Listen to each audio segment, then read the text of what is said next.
Y mientras con Vicky nos vamos a... De hecho, denme un segundo que voy a tratar de compartirla en este momento para probar si funciona. Ah, se hizo la canchera que preparó Sí. la Filmina y no sabe si funcionan ahora. Y ahora no sé.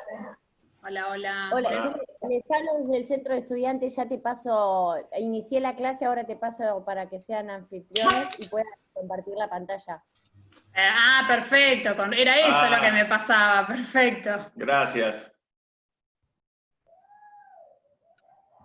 ¿Y ahora podemos compartir la pantalla? Ahora ¿no? cuando me dé el ok, Ahí cuando está. me dé ahí voy.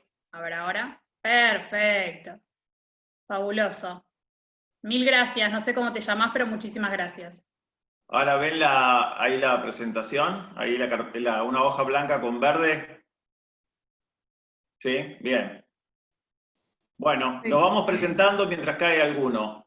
Ahí está perfecto, déjalo ver. Bueno, ahí dice abajo doctores Jerez y Bodega, en realidad es al revés. Doctora Bodega va primero, después voy yo, ¿sí? Victoria Bodega y Rubén Jerez. Yo ya me estoy yendo de la facultad, este es mi último cuatrimestre, pero de todas maneras, acá mi colega y admirada compañera de trabajo va a seguir con ustedes. Les cuento, o les contamos, mejor dicho, Vicky me lo anticipó esto, cómo iba a ser la manera de comunicarnos, en este modo, digamos, que sale de lo común. Ahí Vicky apuntó, fíjese la pantalla compartida, dice las direcciones de correo electrónico, primero el de Vicky, después el mío. ¿Qué quiere decir esto? Que todas las veces que necesiten algo en particular o que nos quieran preguntar algo de los temas que dimos en clase, no tengan problema en mandarnos un mail porque se los vamos a responder. No hagan esto, no manden consultas de, perdón, yo quisiera saber si la fecha del parcial, porque eso no lo definimos nosotros. Nosotros somos profesores ayudantes, pero no somos ni el titular ni el adjunto de la materia, que respectivamente son el titular, el doctor Del Cerro, y el adjunto, el doctor Guillermo Verdi, ¿sí? Ellos son titulares y adjuntos de la materia. Entonces, todo lo que tenga que ver con la organización general, las fechas de parciales, los días en que va a haber el Zoom y todo lo demás, todo eso lo tienen que arreglar con ellos. Con nosotros solamente es de los temas que nosotros les vamos a dar en clase, ¿sí? Así que agéndense esas direcciones de correo. Después, en todo caso, las volvemos a pasar a la filmina esa, ¿sí? Fuera de eso... ¿Qué tema vamos a dar en clase y qué días? ¿Cuáles son los temas asignados que tenemos para esta segunda parte, este segundo cuatrimestre medio tardío del año 2020? La primer bolilla que nos tocó es la unidad 4, etapa introductiva, iniciación, que tiene que ver fundamentalmente con la demanda, ¿sí? Como acto de iniciación del pleito. Pero se me ocurre hacerles esta aclaración. Antes de entrar en tema, termino un segundo con los avisos de organización y ya vamos de lleno con el tema que se nos asignó. Unidad 4 la vamos a dar completa la unidad, el doctor Jerez y yo, hoy martes, mañana miércoles y el día jueves. Ya el viernes 18 comienza el doctor Del Cerro con la unidad número 5. La colega que acompaña los días martes la clase es la doctora Hernández, y ella se va a ocupar de los puntos de la unidad 7 y unos puntos de la unidad 9, o sea que más adelante van a tener otra docente que también comparte el día de cursada con nosotros, pero nos distribuimos de ese modo. Así que en principio lo que vamos a ver nosotros es unidad 4, hoy, mañana y pasado. O sea, son las únicas 3 clases que van a tener con nosotros hasta el primer parcial, son estas, la de hoy, mañana y pasado. Por eso es que vuelvo a poner las direcciones de correo electrónico, manéjense con la libertad de consultarnos absolutamente todo lo que consideren pertinente sobre puntualmente el tema que vamos a dar, y si después más llegado el examen llega alguna duda de otro tema, también podemos ayudarlos. Bien. Fíjense que tan acostumbrados nosotros a tener las clases asignadas por días de la semana, Vicky le dijo, bueno, los que tenemos las clases los martes, bueno, no, con este nuevo sistema no tenemos clases los martes. En realidad es así, está buenísimo que el titular haya aceptado este modo de dar las clases, que es que cada profesor que tiene asignado una unidad, la empiece y la termine en días consecutivos de clase. O sea, no es que con nosotros van a tener la primera parte de la unidad 4 hoy, y la semana que viene, después que están viendo otros temas, nosotros retomamos con lo que arrancamos hoy. Eso lo único que hacía era que el alumno estuviera más perdido, Sin embargo, el que sigue las clases va a estar mucho más enganchado y ya mañana no vamos a tener que ir refrescándole lo que vimos hoy, ¿sí? El sistema es mucho mejor, incluso es mucho mejor para las clases presenciales después de que termine la pandemia. Yo tengo muchísimos años como docente y me parece que lo más lógico es eso, que cada profesor tenga temas asignados y que empiece esos temas y que cada uno entre sí se enlacen por la materia. No tanto por una organización de programa, sino fundamentalmente para seguir un hilo de lo que es el trámite de un juicio. Porque si yo le saco todos los nombres rimbombantes que se le dan a esta materia, derecho procesal, derecho jurisdiccional, hay profesores que le ponen nombres re complejos en otras universidades y en la nuestra no, tiene pero hay nombres bastante, el proceso, hay muchísimos nombres de esta materia, pero en concreto, se los digo en 2 palabras, lo que ustedes estudian en esta materia es el trámite de los juicios, es saber cuáles son las etapas por las que pasa un juicio y qué escritos hay que presentar, qué actividades hay que realizar en el juicio, de acá, desde el inicio hasta cuando termina con una sentencia. Incluso un poquito después también, porque si la sentencia no les gusta, van a tener que plantear recursos, y esos recursos también se estudian en esa materia. O sea, es una materia estrictamente técnica, ¿sí? Y que es, les diría, indispensable que conozcan, porque cualquiera que vaya a ejercer la profesión, lamentablemente, sea el fuero que fuera, necesita tener los conocimientos elementales de esta materia. ¿Sí? Bueno, de esta y de la que la precedió, porque ustedes arrancaron ya, no con elementos, sino, ¿cómo se llama la otra? Introducción al derecho procesal. ¿Algún micrófono? Teoría general de... Teoría del proceso. Teoría general del proceso. General Bueno, teoría general del proceso. ¿Vieron que tienen nombres rimbombantes las materias? Teoría general del proceso. Bueno, ustedes ya arrancaron con eso y siguen con esta materia.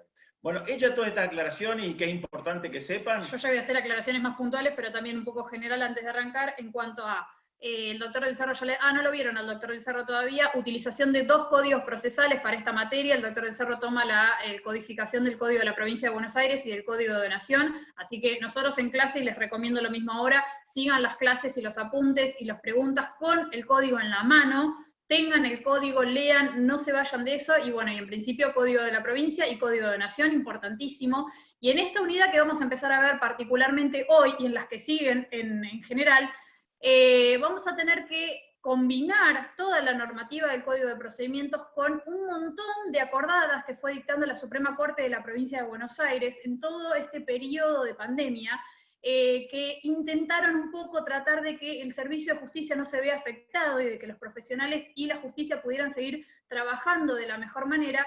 Y en este contexto en particular, con lo que vamos a ver hoy, nos resulta de fundamental importancia saber la acordada 3886, que esa es del 2018, ya hace bastante que la tenemos en funcionamiento, es acordada de corte 3886 del 2018, y muy, muy importante la acordada 3975 del 2020, que regula lo que son los escritos judiciales y viene a derogar la conocida y antigua 2514. Ahora vamos a ver en particular en cada normativa cuándo vamos a aplicar, pero tengan en consideración la combinación normativa y en este contexto tan extraño que están estudiando, donde el código muchas veces va a quedar, por decirlo de algún modo, en desuso y van a regir las acordadas de corte. Y tengan en cuenta que vamos a tratar de hacer mucho hincapié en la terminología, porque fue una de las grandes fallas que vimos en el examen, el uso de las palabras precisas. En esta materia, en general en el derecho, no es lo mismo decir una cosa que decir otra. Hay términos que son sumamente específicos y necesitamos que ustedes hagan hincapié y estudien en particular la terminología correspondiente. Perdón, ¿cómo? ¿Alguien me hizo una pregunta? ¿Dijo algo? Bueno. Así que bueno, vamos... Eliana, no. Bueno. Bueno, así que si quieren interrumpir cualquier cosa, me avisan. Ah, perfecto. ¿Cómo? Que se le había cortado, pero no sé si quería decir algo.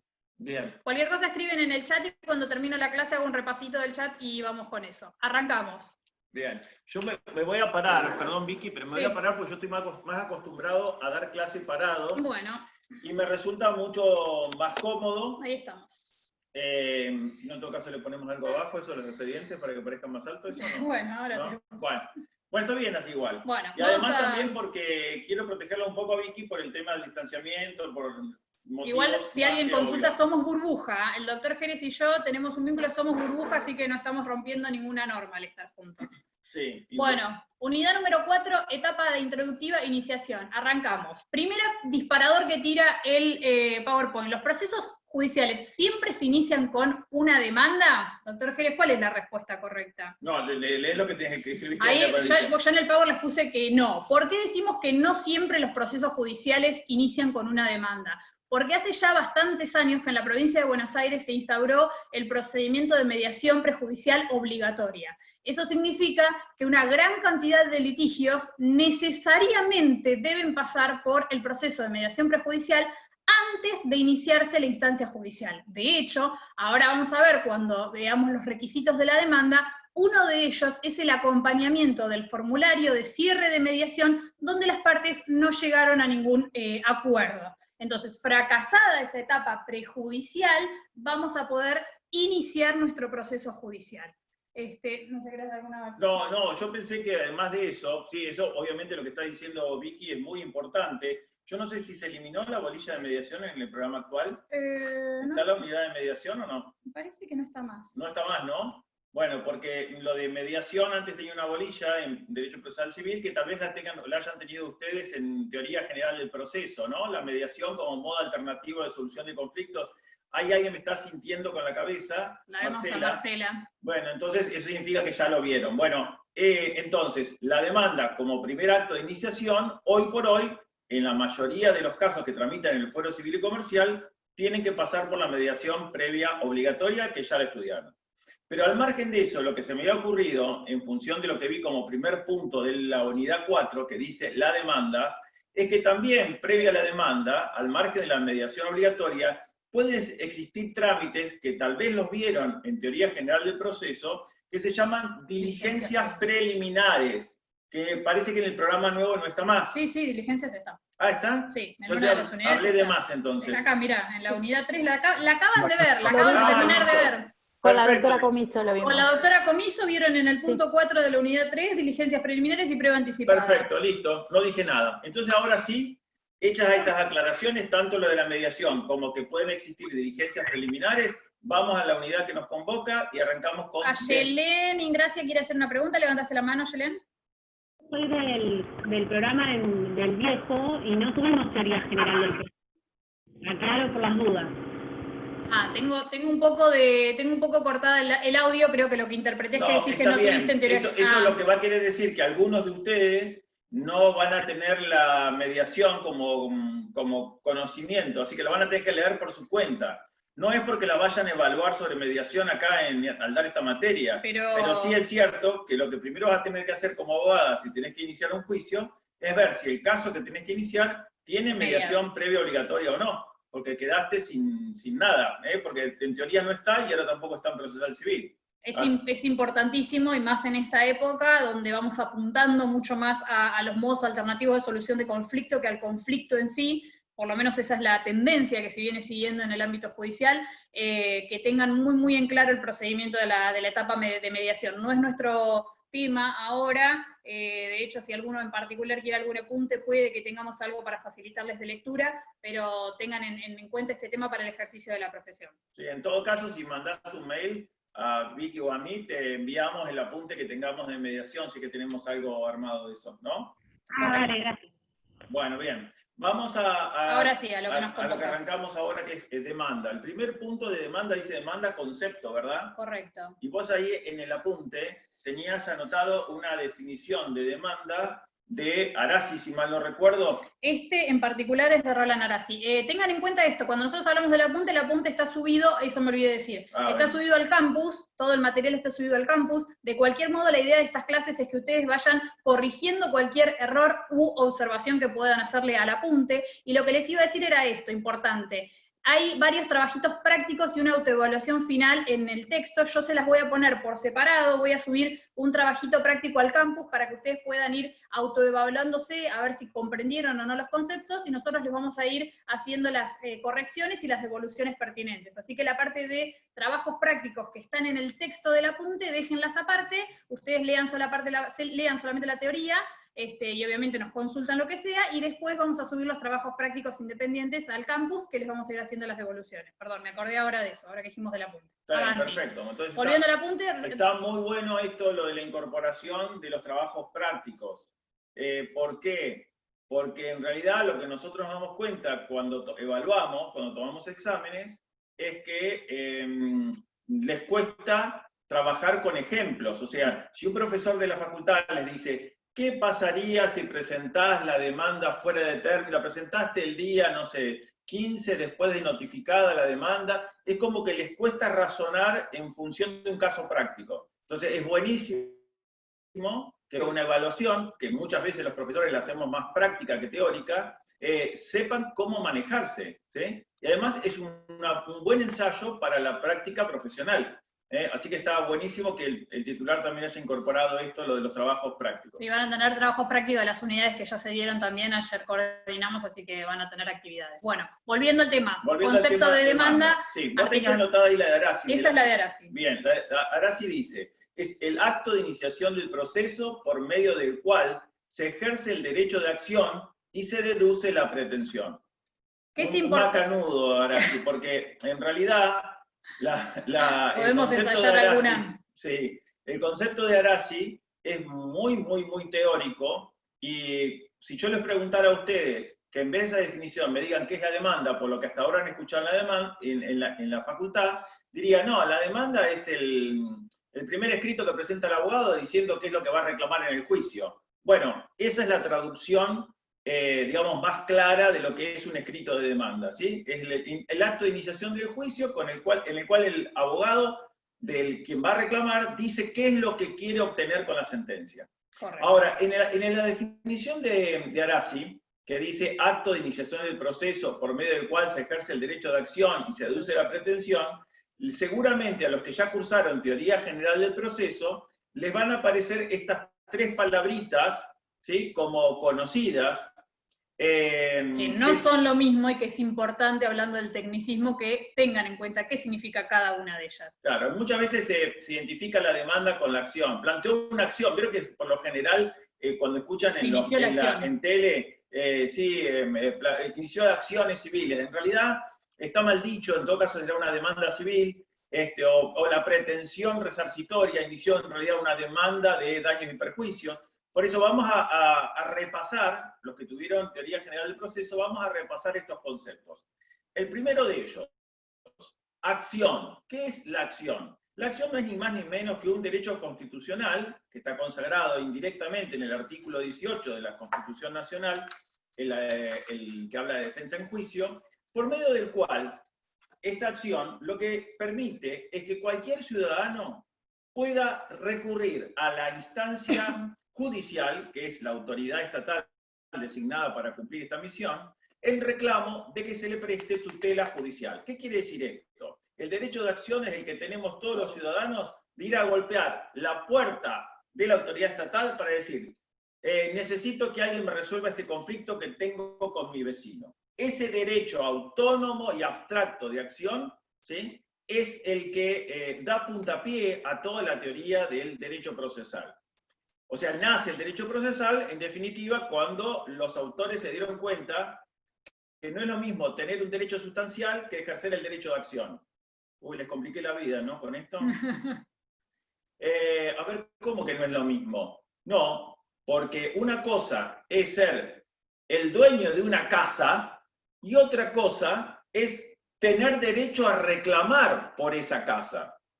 Tener derecho a reclamar, o sea, tener derecho de acción, que es golpear la puerta del Poder Judicial para decir yo quiero demandar, no importa si tengo o no tengo razón en lo que quiero reclamar. Lo más importante es que en nuestro Estado está permitido demandar aunque no tenga razón. Obviamente me va a ir mal en esa demanda, porque si en el juicio el otro demuestra que yo en realidad no soy el verdadero dueño de la casa, voy a perder el juicio. ¿Se entiende esto lo que estoy planteando?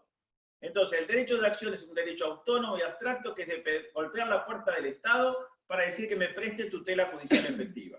Muy bien. Cuando el Estado abre la puerta, ¿qué me va a preguntar? Me va a decir, ¿qué querés, Rubén? Sí, está bien, ejerciste el derecho de acción, pero ¿qué querés en concreto? Eso que yo quiero en concreto es lo que se llama pretensión. O sea, la pretensión, ¿sí?, es el contenido que se vuelca en la pretensión, perdón, en la demanda. En la demanda. ¿Qué es la pretensión? Es lo que yo quiero que el otro sujeto que está enfrentado conmigo, haga o deje de hacer. Que va a ser el futuro demandado. ¿Correcto? Que va a ser el futuro demandado. En el plano del conflicto, uno sería el que reclama y el otro el que se resiste. En el plano del juicio, el que reclama se llama actor y el que se resiste se llama demandado. Entonces, ¿de qué hablamos cuando nos referimos a la pretensión? Al reclamo concreto que se vuelca en la demanda. Que obviamente para hacerlo tengo que golpear la puerta del Estado. ¿Eso con qué? Con la acción. ¿Pero qué le tengo que llevar a la acción? Un pedido concreto. El pedido concreto es la pretensión. En el caso de un ejemplo, si Vicky me chocó el auto acá en la esquina de mi casa, yo le voy a pedir a Vicky, pagame los arreglos del coche, porque vos no tenés aseguradora, así que me lo tenés que pagar. ¿Está claro? Esa es mi pretensión. ¿Por qué puedo yo plantear esto? Porque tengo un derecho para poder reclamarle a Vicky, y además porque estoy habilitado por el derecho de acción a llevar esto al plano de los tribunales. ¿Podría tomar otro camino en vez de ir a los tribunales? Bueno, habría que ver ahí todo, volvemos a la teoría general de los medios alternativos de solución de conflictos. Lo que sí está descartado de plano es que para resolver el conflicto yo pueda recurrir al uso de la fuerza. El uso de la fuerza, en principio, en los estados de derecho, está proscripto, es decir, está prohibido como modo de solución de los conflictos. Más allá de por ahí los que ya estudiaron penal, que vieron algunas formas de justicia habilitada en ese como la legítima defensa, ¿sí? Pero en el plano de derecho civil, en principio, no hay justicia por mano propia, hay que ir a golpear la puerta de tribunales o los modos alternativos de solución de conflictos. Ahora, redondeando, sí, entonces tenemos la acción es del derecho de pedir al Estado que nos preste tutela judicial como derecho autónomo y abstracto. ¿Qué le llevamos al Estado? La pretensión. ¿Se la vamos y se la contamos oralmente al Estado, a la autoridad judicial? No, la volcamos en un escrito que se llama demanda. O sea que en definitiva, la demanda es el documento donde se vuelca la pretensión del actor. ¿Está claro? No sabemos porque no tenemos respuesta. Algunos hacen con la Por cabecita. eso es que ahí vuelvo nuevamente a leer, después de la explicación de los términos particulares, nuevamente la definición, y por ahí ahora tiene otro color con los conceptos que estuvimos estudiando, de qué es el acto de iniciación del proceso, por medio del cual se ejerce el derecho de acción y se deduce la pretensión. Sí. Después de la explicación de los conceptos, siempre las definiciones tienen mucho más sentido. Bien. ¿Alguna pregunta de esto? ¿Del concepto? ¿No? Podemos seguir. Yo lo único que les iba a decir, que ahora lo vamos a ver más adelante, que esta pretensión en general coincide con un puntito que suelen poner los abogados en la demanda, que se llama objeto, o sea, objeto de la demanda, y ahí es donde se vuelca específicamente la pretensión, que es lo que le digo al juez. ¿Qué quiero, señor juez? Quiero que el doctor Jerez me revuelva, que hayamos chocado, sí, me pague el accidente y los arreglos del auto, los daños y perjuicios.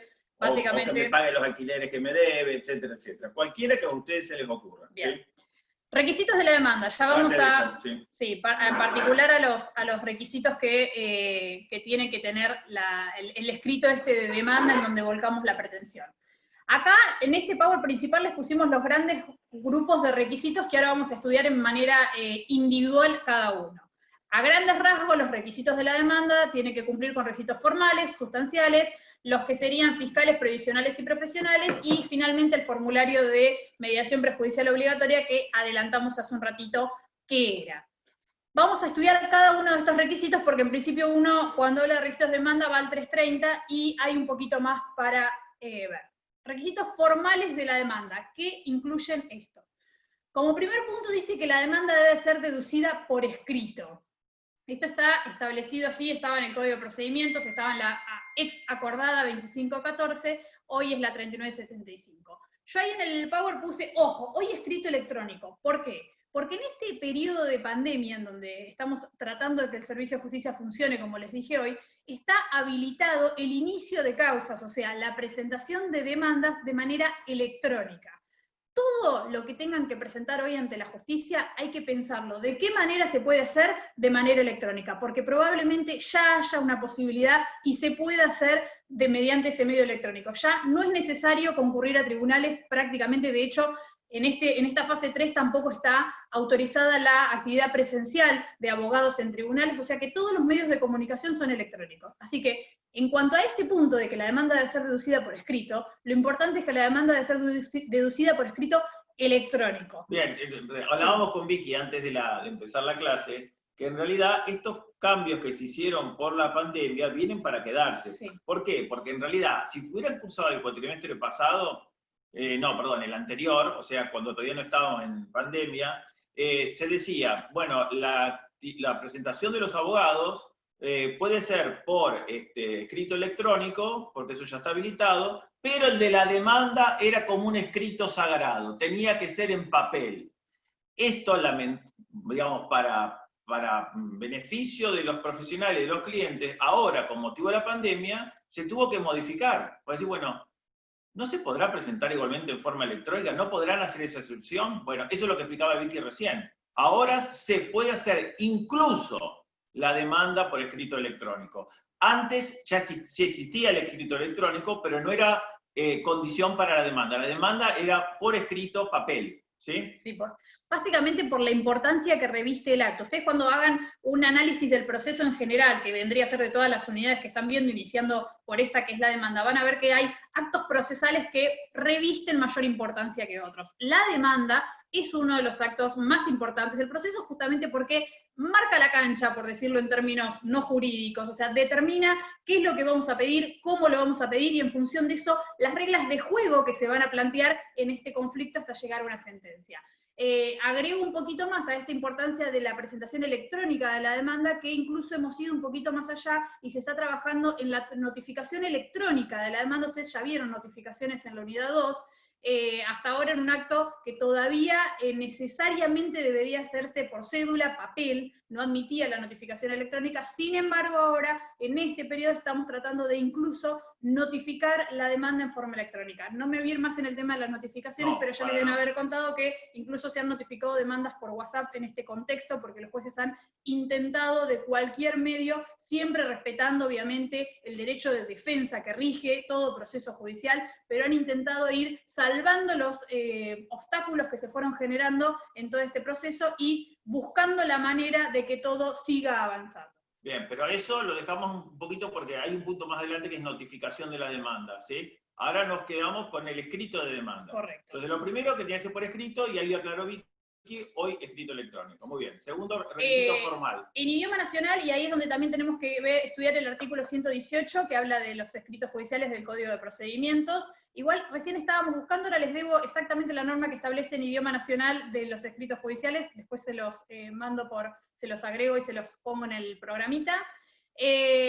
Tercer punto, ahí dice firmada por los interesados. ¿Qué es esto de la firma de los interesados? Y acá también hay que hacer varias aclaraciones. Ningún escrito judicial... ¿Podemos preguntar? No se puede preguntar acá en el Sí, caso. bueno, alguno puede hablar, sí. Bueno, pero puede Hacemos hablar. una pregunta y alguno deshabilita el micrófono. Pregunta, ¿quién tiene que firmar la demanda? ¿Qué respuestas podemos tener? A ver, ¿tienen alguna? ¿Quién firma la demanda? Depende de la representación. Bueno, ya estamos en una avanzada, que depende de la representación. Bien, seguramente te referirás a si el abogado tiene poder y de qué tipo de poder tiene. Sí, sí, letrado bueno, pero también podría ser... A ver, ¿sí? ¿Cómo, Eliana? Seguí.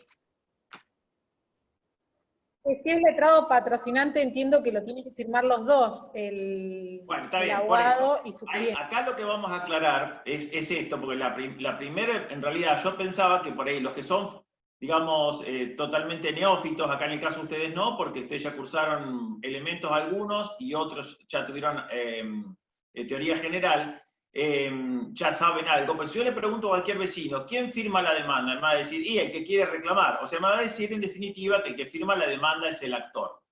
¿Es cierto que la demanda la firma el actor? Y como regla general, sí, porque es el que tiene la manifestación de voluntad de demandar. Lo que pasa es que una persona que tiene su manifestación voluntad de demandar, pueden pasar circunstancias que son estas.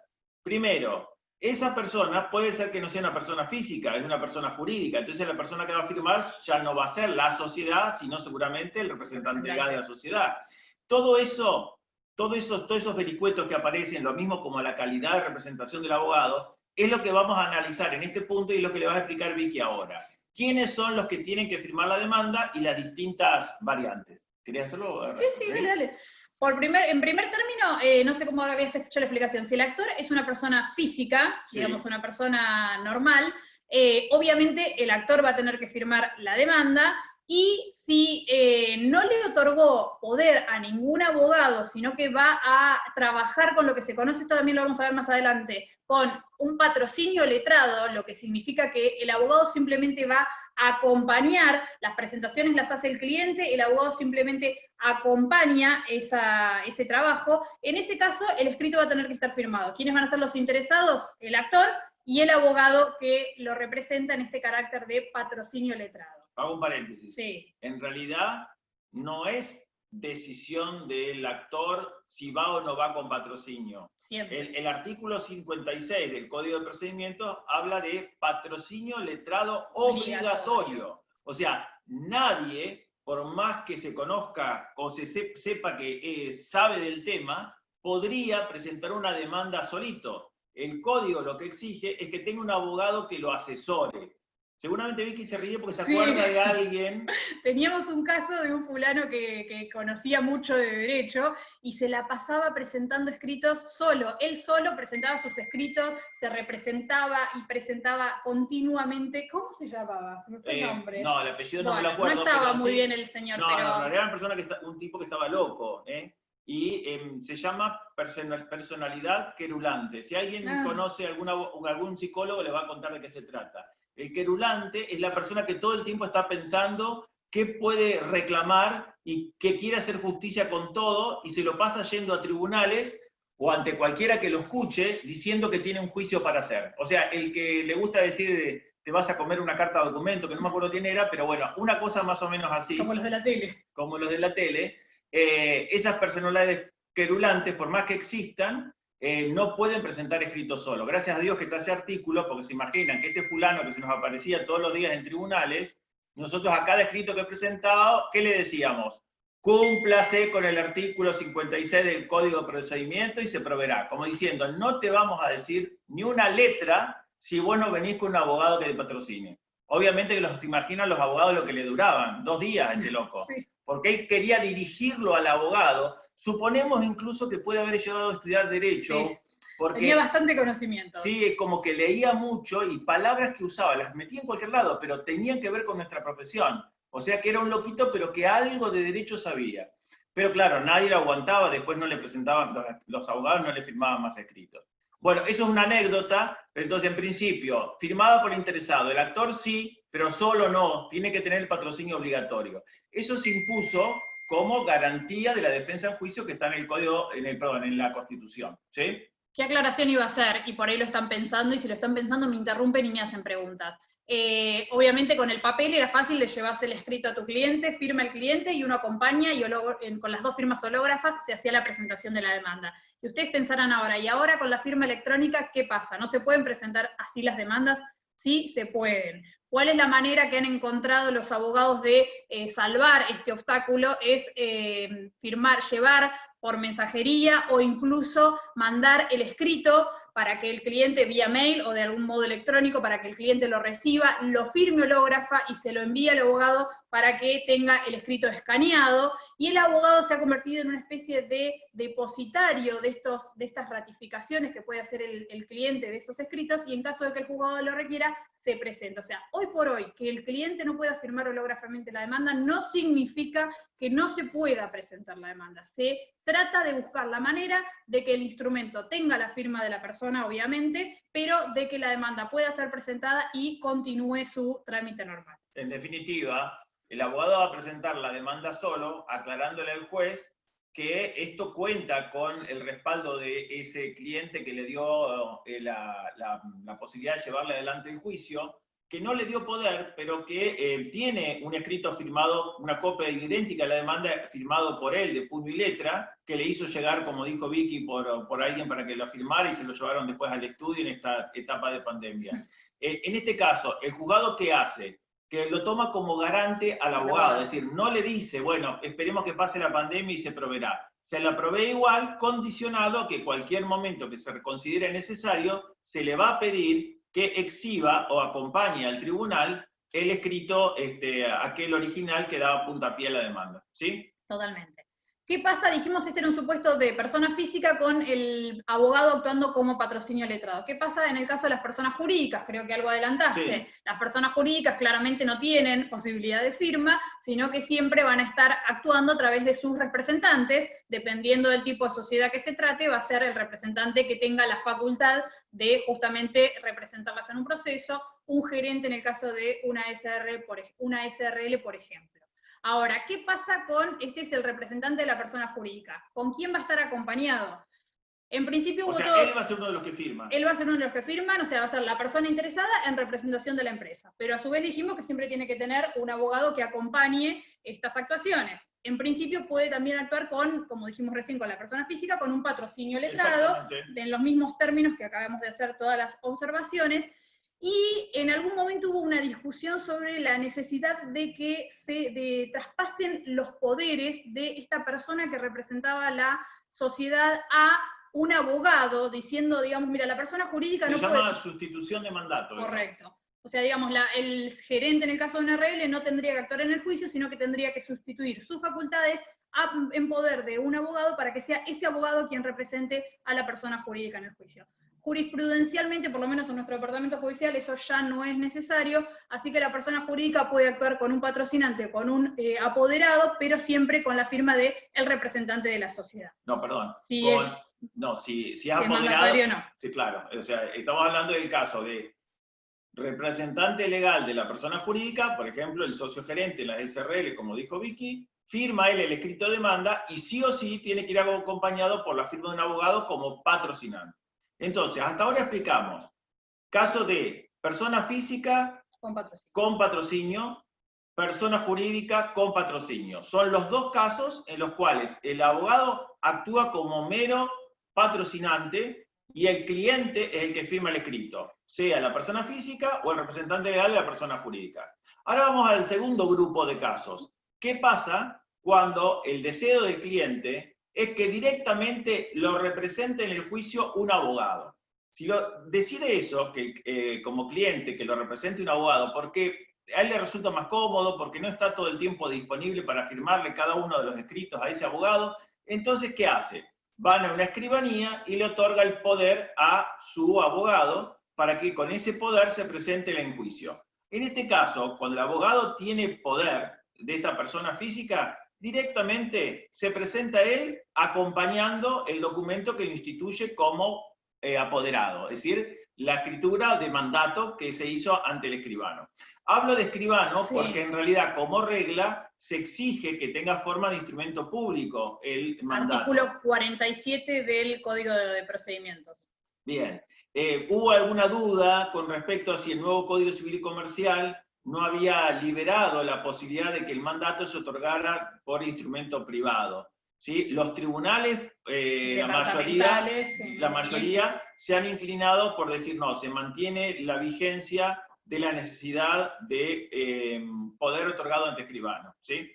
Hay una variante de esto, del poder otorgado ante escribano, pero que no deja de ser un poder ante autoridad, y que no deja de ser instrumento público, es para los casos de juicios que tengan menos de determinado monto, que el código habilita, eso está en el 47 también, el 46, perdón, habilita a que se haga por acta labrada ante el secretario del juzgado. O sea, dependerá del monto del juicio. Si el monto del juicio es muy bajo, yo ahora no tengo presente... Lo vemos más adelante igual todo eso. Después hablamos listo. de la representación legal. No lo que me interesa que quede claro en este momento, para no ser lío, en este tercer punto de firma de los interesados, dijimos, persona física con acompañamiento de patrocinio, firma la persona física, firma el patrocinante. Persona jurídica con un patrocinio letrado, firma el representante de la persona jurídica y firma el patrocinante. Supuestos de mandatarios o apoderados, tanto persona física como jurídica, el único que va a firmar el escrito de demanda va a ser el abogado. La persona, ya sea la persona física o la persona jurídica, le va a conceder al abogado un poder para que actúe en su nombre y representación. Después vamos a ver características, si es un poder especial para ese juicio, un poder general, ahora más tarde lo vemos.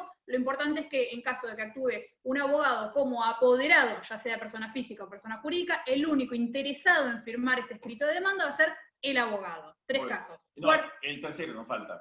Bueno, yo te conté el 3, eso, ya hasta ahí conté el 3. El cuarto iba a contar el del 48, ¿vos qué? Sí, sí. Bueno, el cuarto supuesto, que es ahí en lo que decía Eliana, creo que era hoy, que hablaba de la forma en que puede actuar el abogado, hay una figura que está en el artículo 48 del Código de Procedimientos de la provincia, también en el 48 de Nación, y tenemos que ver las diferencias de cada uno de los códigos, que se llama el gestor procesal o la franquicia del 48. Generalmente, vulgarmente hablamos de invocación del 48.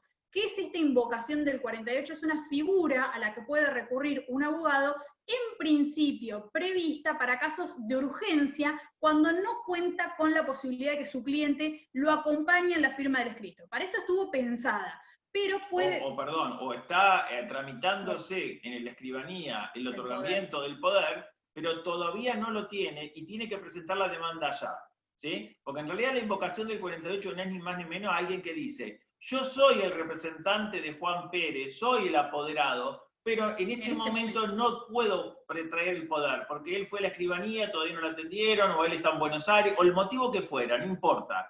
¿Qué hace entonces el abogado? ¿Tiene que esperar? No. Puede presentar la demanda, asumiendo el compromiso, ¿sí?, de conseguir... ratificar la personería. De traer el poder, o si no, en última instancia, de que el cliente ratifique lo que actuó en su nombre. Eso es lo que se llama gestor procesal. Entonces tenemos tres formas de actuar del abogado. El patrocinante, que siempre acompaña con su firma la del cliente o del representante legal, como dijo Vicky. Segundo, la del abogado apoderado, ¿sí? Y tercero, el abogado como gestor procesal. ¿Está claro?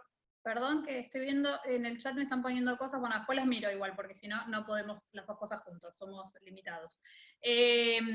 Listo, con eso queda en claro las figuras que podemos ir utilizando. A ver, voy a mirar porque están escribiendo, capaz están haciendo preguntas sobre el tema. Tenemos 15 minutos nada más. Bueno, entonces avanzo. Ahora les contesto las preguntas cuando terminamos. Una cosa más, requisitos de redacción del escrito de demanda. Es muy importante lo de la firma que acabamos de ver, requisitos de redacción, importantísima la acordada 2514 que pueden haber estudiado en otras materias o que estaba vigente hasta hace 6 meses, se derogó y la acordada vigente es la 3975 del 2020, día de que salió es el 17 de abril y creo que entró en vigencia el 17 de abril. Cuando hablamos de acordadas, estamos refiriéndonos a de la Suprema Corte de la provincia. ¿Sí? Acordada de la Suprema Corte de Provincia es la que dictó esa resolución que establece esto de requisitos de redacción, derogando el viejo acuerdo 2514. Les dejo de tarea la lectura de los... la acordada tiene un anexo. Ese es el anexo en donde están todos los detalles que tienen que leer con detenimiento. Les detallo como requisito más novedoso es entre los recaudos en el encabezado de los escritos de demanda, que es donde uno consigna el número, el nombre, los requisitos fiscales que ahora vamos a ver, los domicilios. Hay que consignar el teléfono celular de los abogados porque en este intento de comunicarse y salvar cualquier cuestión, los teléfonos celulares están siendo la herramienta de trabajo fundamental de todos, abogados y los que trabajamos en justicia. Entonces, la manera de contactarse con ese abogado para llamarlo e indicarle cualquier impedimento o circunstancia que haya podido surgir. Además de eso, tiene un montón de detalles en cuanto a la letra, los márgenes y todo, pero digitales. Ya no lo que venía en el papel, sino todo el formato digital de estos escritos electrónicos de los que estamos ahora conversando y usando prácticamente en un 100%. Chicos, cuando yo empecé a estudiar, incluso cuando empecé a trabajar en tribunales, nos aprendíamos los requisitos del artículo 118 y decíamos, la forma de hacer el escrito tiene que estar firmado con tinta negra o azul negra. Sí. Esa cosa parece sacado de, no sé, de un libro de historia. Hoy es impensable, porque ya hace años, aún sin tener los avances tecnológicos del último año, para decirlo como más notorio, aún sacando esos avances tecnológicos, ya escritos, manuscritos no existen, pero desde hace 30 años. Ya cuando se empezó a usar la forma de computadora y de impresión de computadora, listo, nos olvidamos de los colores de la tinta, punto, nada de eso.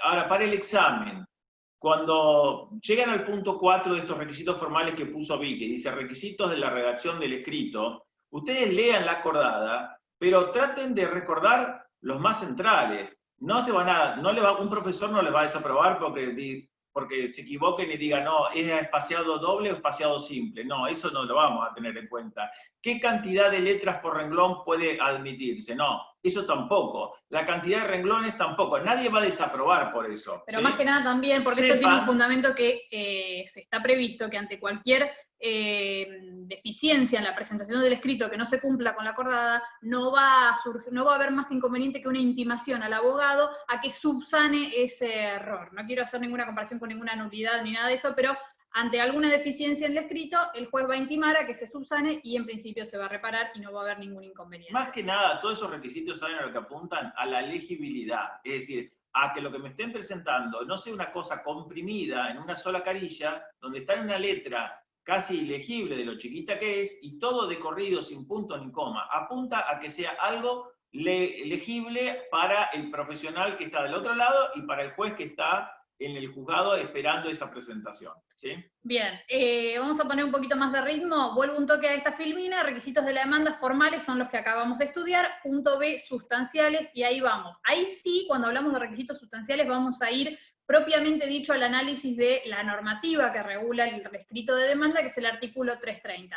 Estos 6 incisos, sí, por ahí es interesante que lo sepan con claridad, identifiquemos por ahí la importancia de cada uno de ellas, y además, que tienen que saber, muy importante, lo digo a los que miran Bendita, lo deben saber, yo cuando lo escribí lo puse con ese sentido, artículo 332 del Código de Procedimientos, el tema de ofrecimiento y acompañamiento de la prueba. Y acá es donde insisto, así como les dije, sepan qué es acción, sepan qué es pretensión, sepan qué es demanda.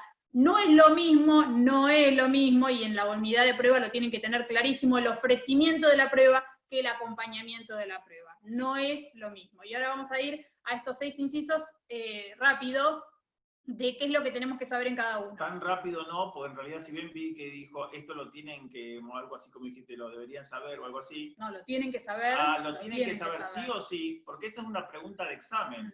A nadie que se siente a rendir examen le toca la unidad 4, nadie va a pasar a otro punto si no sabe los requisitos del 330. Es decir, el que no sabe esto no puede avanzar en el examen. No sabe los requisitos del 330, ya no aprobás el primer parcial. Así que fíjese la importancia. Saber cada uno de los requisitos del 330. Estos son requisitos que en el programa dice requisitos de contenido. Nosotros le pusimos sustanciales porque es una manera más técnica de... Sí, creo que dice requisitos de contenido. El concepto contenido. Contenido. El contenido que dice el programa se refiere a lo que dice el 330. Es decir, ¿qué es lo que hay que poner adentro del escrito de demanda?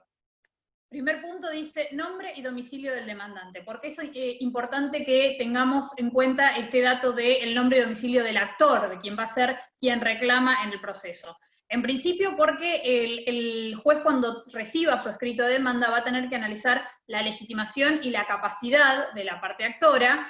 No es lo mismo la legitimación que la capacidad, hacemos una paréntesis sobre eso, la legitimación es que la persona, o sea, el juez va a chequear que la persona sea efectivamente quien tenga el derecho a reclamar lo que está peticionando. O sea, que tenga el interés y esté autorizada para peticionar lo que se está reclamando en la demanda. En cambio, la capacidad va a evaluar el juez si está en condiciones en función de la normativa vigente, si tiene la capacidad suficiente para poder estar en juicio, por ejemplo, si es un menor de edad o no, si puede actuar solo o necesita de sus padres por esta cuestión de la minoridad. De la capacidad también tenemos las personas que tienen capacidad restringida, que en caso no van a poder actuar solos, sino que tienen que tener un tutor, y demás supuestos de incapacidad. Así que, ¿por qué es importante nombre y domicilio del demandante? Para que el juez pueda evaluar legitimación y capacidad. Domicilio, hay que denunciar el domicilio real en el primer escrito de demanda, domicilio real, legislado en el artículo 73 del Código Civil y Comercial.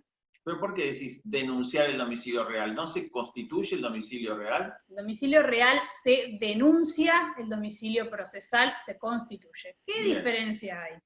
La denuncia es simplemente la manifestación. Uno, el domicilio real es donde la persona reside habitualmente, donde uno vive. En mi caso, en la calle Pipipi. Ya iba a tirar la dirección. Ya iba a tirar. Bueno, chicos, por las dudas, chicos, hay inseguridad, no les voy a decir la en dirección. cualquier momento les pasa el número de teléfono, doctora. Sí, es más fácil conseguir mi teléfono que cualquier cosa. Bueno, volviendo al domicilio real hay que denunciarlo, no en la Constitución es el domicilio procesal que ahí vamos, es el domicilio donde la persona vive y hay que, justamente nada, denunciar en el escrito de demanda cuál es el domicilio real de la persona que reclama.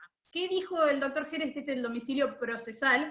Y yo les agrego el domicilio electrónico. Hay que constituir dos domicilios. ¿Por qué hablamos de denuncia y de constitución? La constitución es a los efectos de constituir un domicilio a los efectos del litigio.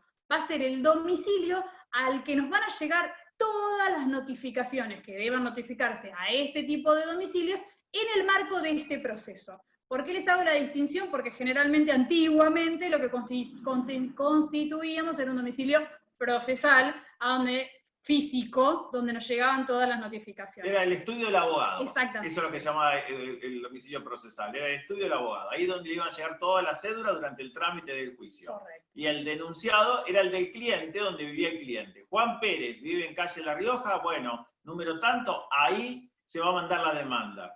Pero cuando tenga un abogado, este Juan Pérez, se va a presentar ese abogado, aclarando que el domicilio real de su cliente es efectivamente ese, pero a su vez va a establecer, eso es constituir, establecer un domicilio a los efectos del proceso, a los fines de recibir las cédulas en ese lugar que es el estudio del abogado. ¿Sí?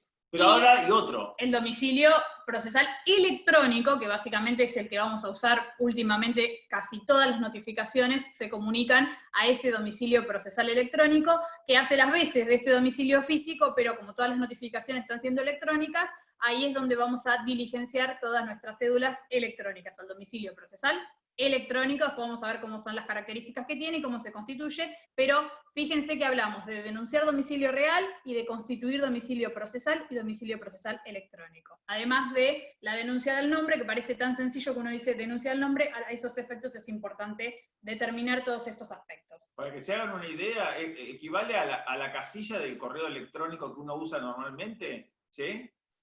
¿Cómo se llama? De Hotmail, no sé, o Outlook, no sé cuál sea, o es lo mismo todo ahora, Yahoo, ¿no? Sí, Outlook y Hotmail son lo mismo. Outlook y Hotmail son lo mismo. Bueno.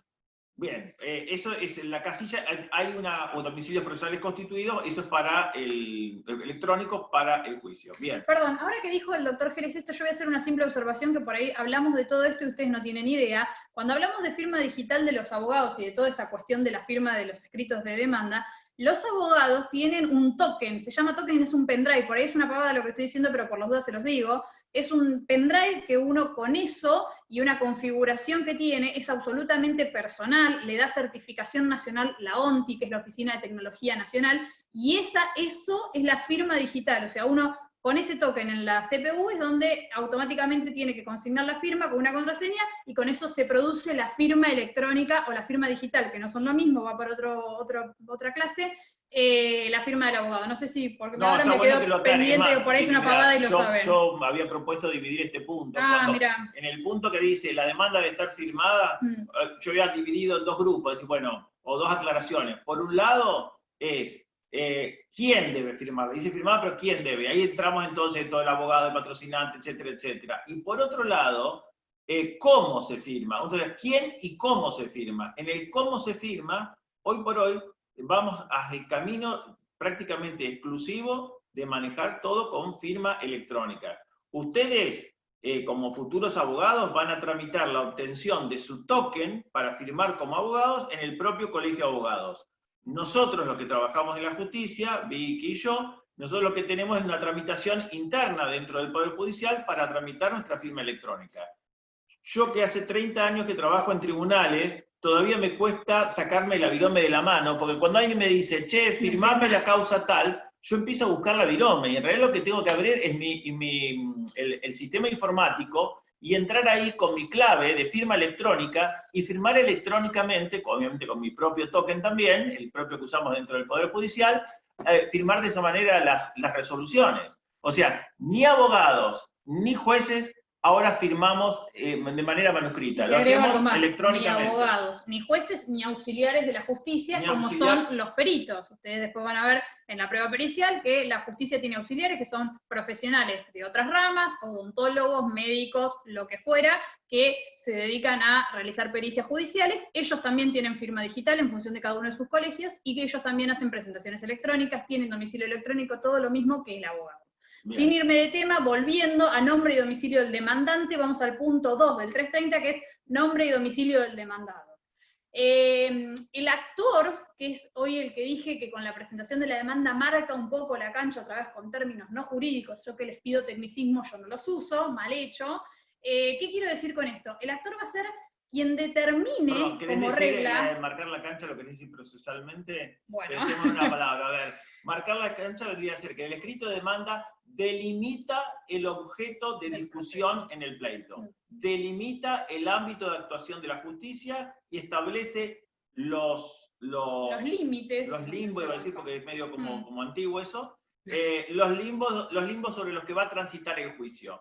Esto es una diferencia claramente distinta al fuero penal, sí. Porque en el fuero penal, digamos, la autoridad judicial va a investigar el delito que se denunció o cualquier otro que no sea exactamente la figura denunciada por el que comenzó el que inició la causa penal. Esto remite a principios dispositivos y principios inquisitivos que en algún momento tienen que haber escuchado. No, sí, en teoría, seguramente, en teoría general del proceso. El sistema civil es esencialmente dispositivo, en todo caso mixto, pero más que nada dispositivo. ¿Qué quiere decir esto? Acá el juicio va a versar sobre lo que me planteó el actor. Si yo me doy cuenta que el actor me planteó una cosa que está mal, no le voy a decir, mirá, lo que vos me planteaste está mal, pero te lo tomo como que me planteaste tal cosa. Eso como regla, en el fuero civil no puede existir. Por eso que la cosa demandada, esto que está marcando Vicky ahí como punto 3 del artículo 330... Todavía no fui, me quedé en el 2, que estaba en los de los límites, porque estaba hablando de bien. Nombre y domicilio del demandado. Iba a decir que demandados van a ser aquellas personas que la parte actora determine como tal.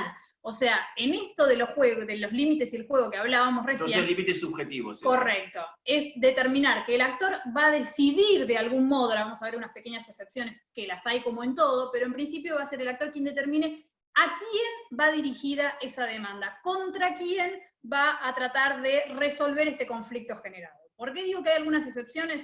Porque, por ejemplo, después van a ver el tema de un litisconsorcio necesario, donde el juez de oficio va a tener que necesariamente llamar a alguien que no está participando en el proceso para que venga al juicio y sea parte de este conflicto a los fines de una resolución completa del mismo. Después lo van a ver. Igual eso es una excepción. Es una excepción. La regla es, ¿quiénes van a ser nombre y domicilio del demandado? Aquellas personas que la actora determine como personas a demandar. Contra esas personas es las que el actor va a llevar la litis al juez, perdón. Exactamente. Entonces tenemos, en ese punto 2, entonces aclaro ahora, lo que está fijado en la demanda también son los límites subjetivos, es decir, el juez no puede condenar a nadie que no sea el demandado del pleito. ¿Que habrá que hacer alguna aclaración excepcional? Sí, pero más adelante, no ahora. Bien. Ahora, en cuanto sí, a los límites objetivos, la demanda, en el punto 3 que dice la cosa demandada, le exige al actor que diga qué es concretamente lo que quiere que se condene en este juicio, o que se diga en este juicio.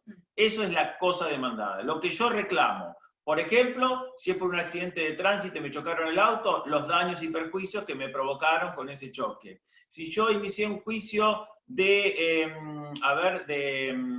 ¿qué otra cosa puede ser? De los que tenemos siempre. Desalojo, tengo que indicar que quiero que me desocupen el inmueble que yo le alquilé a Victoria. Eso es la cosa demandada. Es concretamente lo que reclamo que el juez diga en la sentencia.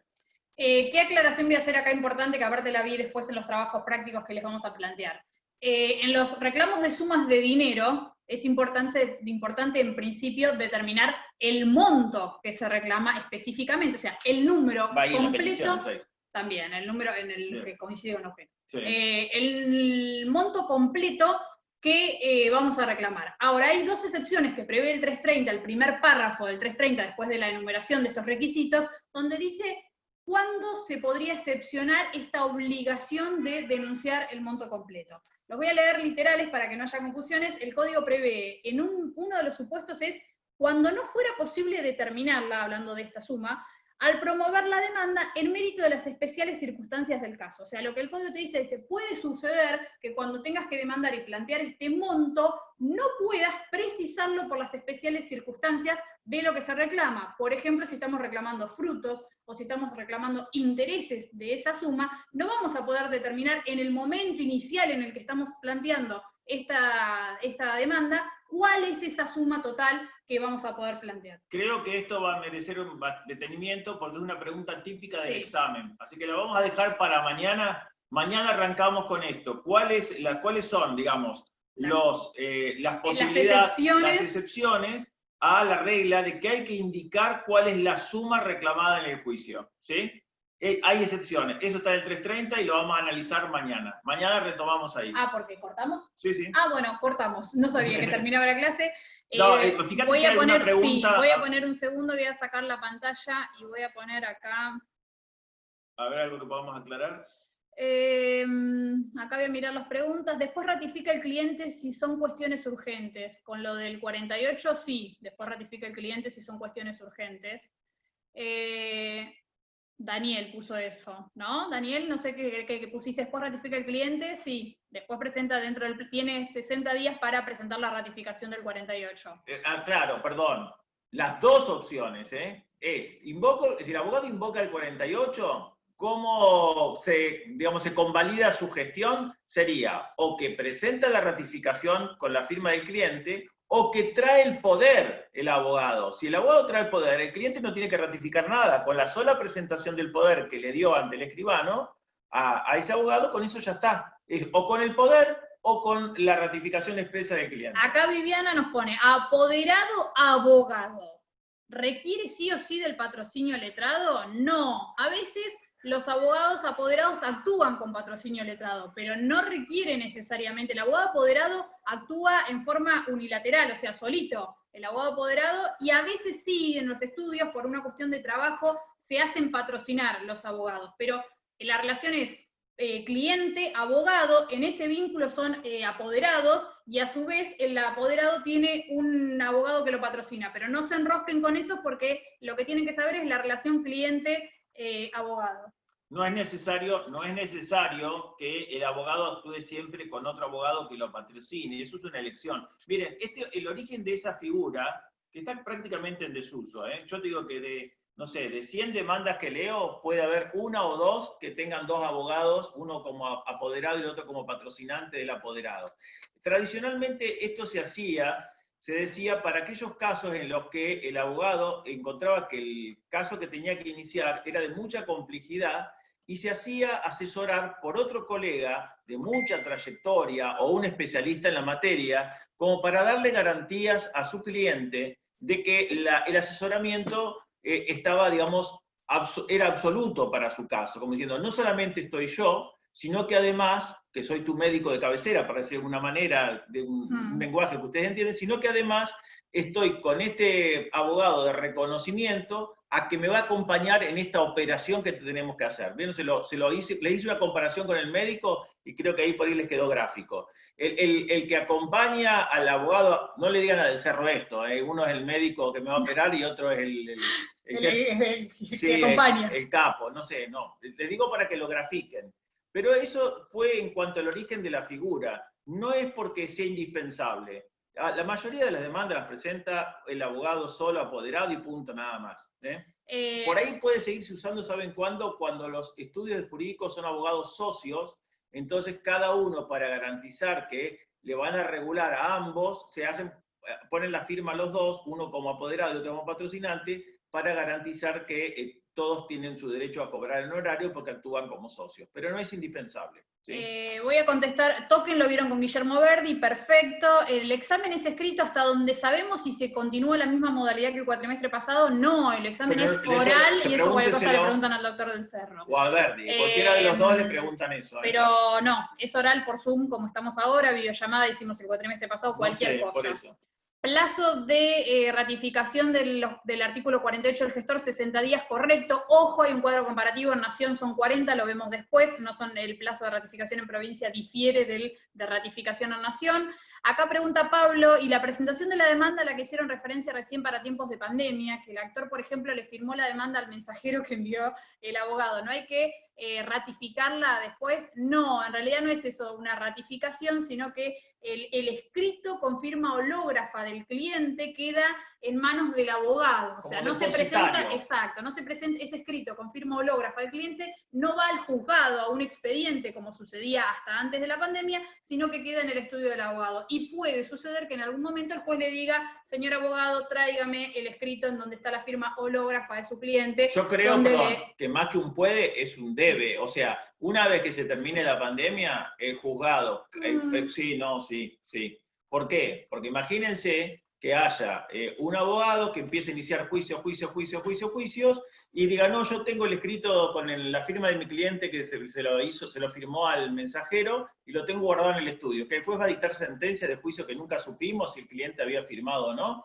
Una vez que termine la pandemia, esos escritos originales con la firma del cliente tienen que estar sí o sí en la causa, para darle tranquilidad a las partes, y además para el juez no estar resolviendo cuestiones si no tenemos la certeza de que hay una persona detrás de ese juicio. Elina me pone, los plazos son distintos en la ratificación. ¿Me hablas en los diferentes códigos, esto de 60 y 40 días? ¿Esa es tu pregunta? Sí, son diferentes. En provincias En realidad era un poco acotando lo que decía Viviana. Ella puso 60 días y quería hacer esa aclaración que recién la estaba viendo. Total. Que son distintos en la... Bien, y después me queda, ¿puede haber estafas procesales si no se ratifican? El delito de estafa es penal. Lo que puede suceder es que se plantee No, que en realidad se anula todo lo actuado. Claro, es decir, si no hay ratificación del cliente, o la ratificación es falsa, y eso se demuestra en el juicio, es nulo todo el actuado, con costas al abogado que asumió ese riesgo, ¿sí? Por eso los abogados tratan de ser bastante cautelosos con el uso de la figura de la invocación del artículo 48, porque saben que tienen que en su momento o presentar el poder o tener la ratificación. Por lo general son bastante celosos en eso, ¿sí? Para no quedar después ellos con todas las costas del juicio si la ratificación nunca llega. No tengo más preguntas en el chat, así que lo que les digo es que cualquier duda que haya surgido de esto que estuvimos conversando, y si van avanzando en la lectura muchísimo mejor, nos manden mails, que vamos contestando, estamos online casi todo el día, así que nos van escribiendo. Y si Santiago, que está conectado acá en el chat, es mi sobrino, le mando un beso enorme, que no sabe si quiere ser abogado. La tía, acá está la tía. La tía dando clases. No, después de esta clase no va a querer ser abogado. Bueno, a los demás, gracias a todos. Lo digo por mí, no, Santiago, no por tu tía. Bueno, mañana nos vemos 1:15 en punto, Mañana 1:15 en punto. Saludos, chao, chao. Gracias, hasta luego. Adiós. Gracias. Adiós. Chao. Chao, gracias, doctor. Chao, chao, hasta luego. Chao, hasta luego. Adiós, adiós. ¿Te vas a despedir de uno?